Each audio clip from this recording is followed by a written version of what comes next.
नारद जी को संसार के कल्याण करने के लिए गुरु बने।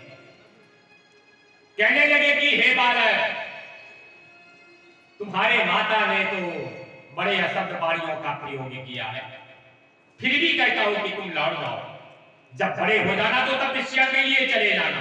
बोले कि नहीं, बोले कि अब तो इसको गुरु दीक्षा देना ही पड़ेगा। अगर हमसे कोई अगर गुरु दीक्षा लेता है तो हमसे संपर्क करता है, बोले महाराज जी हम गुरु दीक्षा लेना चाहते हैं, क्या क्या लगता है?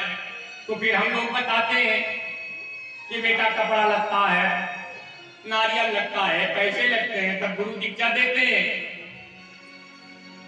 पर नारद जी भी तो एक गुरु बन रहे हैं, गुरु महाराज जी का। अरे उस समय में तो नारद जी को भी वस्त्र का मांग करना था, पैसों का मांग करना था, पर उन्होंने तो पैसे का मांग नहीं किया, वस्त्रों का मांग नहीं किया, उन्होंने कोई लिपाया नहीं, कोई कलश जलाया नहीं, उन्होंने तो खड़े खड़े ही और उन्होंने गुरु दीक्षा देना प्रारंभ कर दिया। यम सप्तरात्रम प्रापठान पश्यति खेचरान, यम सप्तरान प्रापठन्ति खेचरान, ओम नमो भगवते वासुदेवाय। उन्होंने द्वादश अक्षर का मंत्र का गुरु दीक्षा दे दिया कि हे बालक जाओ इसी का जाप करना, भगवान तुम्हें मिल जाएंगे। उन्होंने कोई दक्षिणा नहीं लिया। तो गुरु ऐसा होना चाहिए। गुरु का जन्म, गुरु का अवतार संसार के कल्याण के लिए होना चाहिए। जन जन में मेरे गोविंद का, भगवती की कथा का प्रचार करना चाहिए। ऐसे गुरु ही मेरे गोविंद को, ऐसे भगवती को प्रिय होते हैं। व्यास जी कहने लगे कि हे राजन,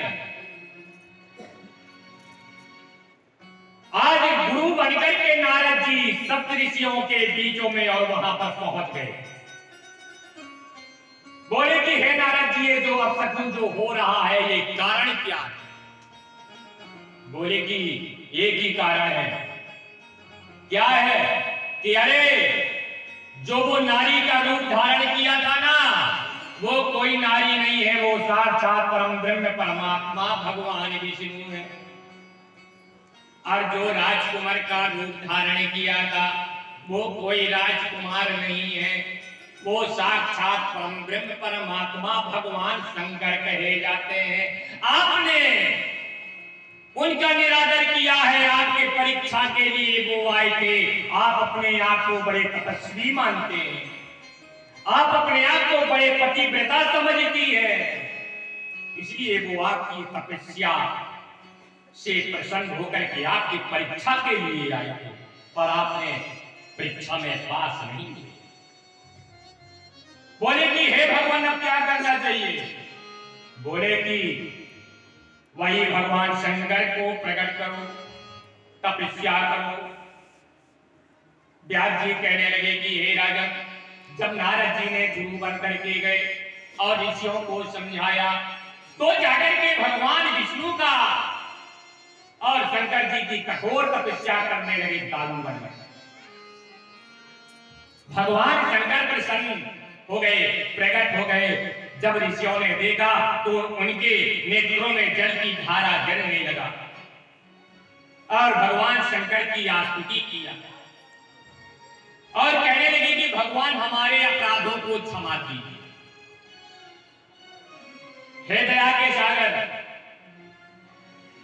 बड़े बड़े ऋषि मुनि संत महात्मा स्वयं ब्रह्मा जी आपके माया में बुलाया है, आपको भी नहीं पहचान सका। अगर ब्रह्मा को ये ज्ञान होता कि ये परम ब्रह्म परमात्मा है, तो जब द्वापर में जब उनका जब अवतार हुआ तो सारे गोपों को लेकर के छुपा दिया, सारे गौ को छुपा दिया। वो भी उस माया में भुला गए, वो उनको भी ये जानकारी नहीं हुआ। तो हम तो पृथ्वी के